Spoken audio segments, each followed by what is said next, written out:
आपको कल कहा था, श्रीमद् भागवत का प्रथम श्लोक है, सच्चिदानंद रूपाय विश्वोत्पत्त्यादि हेतवे तापत्रय विनाशाय श्री कृष्णाय वयम नमः। तो भागवत जी का मुख्य उद्देश्य क्या है? आपको भगवान से आपकी पहचान करानी। ईश्वर अंश जीव अविनाशी ममैवांश जीव लोके जीव भूत सनातन, ये हम सब जानते हैं। लेकिन कई बार माया का पर्दा ऐसा हमारी आंखों पर पड़ जाता है कि हमें वो ईश्वर होते हुए दिखाई नहीं देता। जैसे उदाहरण के लिए, एक नवेली दुल्हन जिसका अभी अभी ब्याह हुआ है, वो मंदिर में दर्शन करने गई ठाकुर जी के। तो दर्शन करने गई तो हुआ क्या, जब वो दर्शन कर रही थी तो जब वो पहुंची तो मंदिर का पर्दा लगा हुआ था। भोग लग रहा था या कुछ भी शयन हो रहा था, पर्दा लगा था।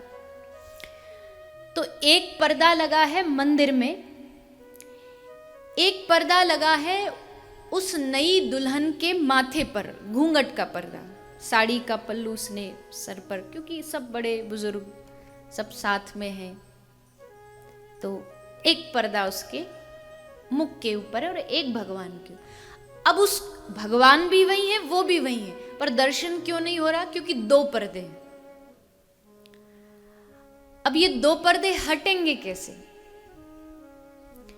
पहला पर्दा है भगवान का पर्दा, और वो भगवान का पर्दा जब भगवान चाहेंगे, यानी जब उनके प्रतिनिधि पुजारी जी चाहेंगे तभी हटेगा, यानी वो भगवान के हाथ में, वो भगवान हटाएंगे। और समय आया, पुजारी जी ने पर्दा हटा दिया, लेकिन अभी भी दर्शन नहीं हो रहा। क्यों? एक पर्दा अभी उसके मुख के सामने भी है। तो ये पर्दा वो कैसे हटाए? वो अपने हाथ से हटा नहीं सकती, क्योंकि उसके हाथ में मेहंदी लगी है। तो ये पर्दा कैसे हटेगा? तो इधर देखती है, उधर देखती है, थोड़ा सा इशारा करती है। उसका पति वहां खड़ा है, वो उसे इशारा करती है, पति समझ जाता है और पति हाथ करके उसका घूंघट उठाता है, और जैसे घूंघट उठता है, पर्दा हटता है, उसको साक्षात भगवान के दर्शन हो जाते हैं, सामने भगवान खड़े। यही कहानी हमारी है। भगवान के और हमारे बीच में दो पर्दे हैं, एक पर्दा भगवान की तरफ से और एक पर्दा हमने लगा रखा है माया का। अब वो दोनों हटेंगे कैसे? भगवान वाला पर्दा तो कृपा साध्य है। कृपा साध्य मतलब जब भगवान कृपा करते तब हटेगा। पर हम अपनी माया का पर्दा कैसे हटाएं? उठा इसलिए नहीं सकते क्योंकि हमारे हाथों में आसक्ति की मेहंदी लगी है। आसक्ति समझते हैं ना? प्रगाढ़ किसी से एकदम प्रेम हो जाए, उसके बगैर रह ना पाए, जी ना पाए, आसक्ति। आपने गुरुजी जिनका नाम लिया ना, पूज्य श्रद्धे प्रातस्मरणीय रामायणी जी, राजेश्वर रामायणी, मेरे ख्याल से वर्तमान के, अभी तो उनको शायद कुछ ही वर्ष हुए हैं भगवत धाम जाए हुए, अद्भुत महापुरुष।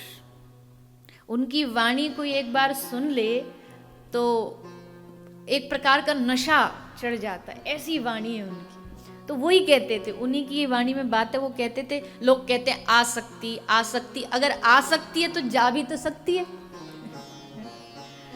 आसक्ति है तो जा भी सकती है। इतना ज्यादा उसे बोझ लेके मत चलना कि आसक्ति आसक्ति, बोले आसक्ति है तो जा भी सकती है, कोशिश करो। तो ये आसक्ति के बाद से याद आ गई मुझे। तो हमारे माथे पर जो माया का पर्दा, उसे हम हटा नहीं सकते क्योंकि हाथ में आसक्ति की मेहंदी लगी है।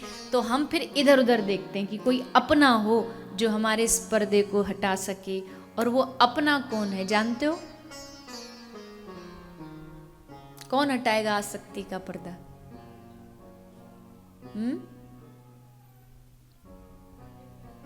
और कोई और किसी का उत्तर?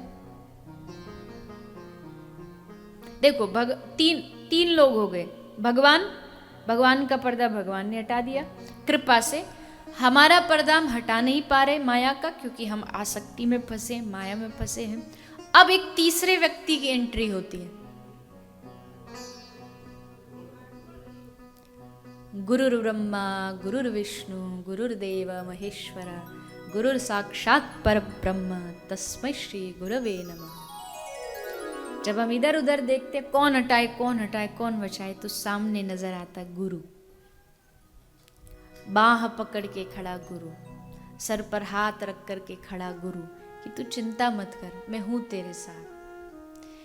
गुरु का मतलब क्या? गुरु का मतलब अंधकार से जो प्रकाश की ओर लेकर के जाता हो। अज्ञान तिमिरांधस्य ज्ञानांजन शलाकया चक्षुरुन्मीलितं येन तस्मै श्री गुरवे। अज्ञान रूपी अंधकार का जो नाश कर दे, उसका नाम गुरु होता है। गुरु का दूसरा कोई मतलब नहीं है। कोई ये कहे जी वो फलाना गुरु तो वो तो बड़ा धन चाहने वाला, तो गुरु है ही नहीं। धन चाहता है तो धनदास है। वो आपसे कोई सम्मान चाहता है तो मान का दास है। वो आपसे कोई अधिक शिष्य बनाने की आकांक्षा चाहता है तो वो शिष्य चेला दास है। लेकिन गुरु का मतलब क्या है? गुरु का मतलब है एक गारंटी। किस बात की गारंटी? गुरु इस बात की गारंटी लेता है कि बेटा चाहे कुछ भी हो जाए, मैं वादा करता हूं, मैं तेरा हाथ पकड़ के तुझे ईश्वर तक लेके जाऊंगा। ये मेरा वादा है, ये गुरु का कर्तव्य है। इसीलिए तो गुरु बनना आसान नहीं है। कई लोग को लगता गुरु बनना बड़ा आसान है, बड़े मजे हैं।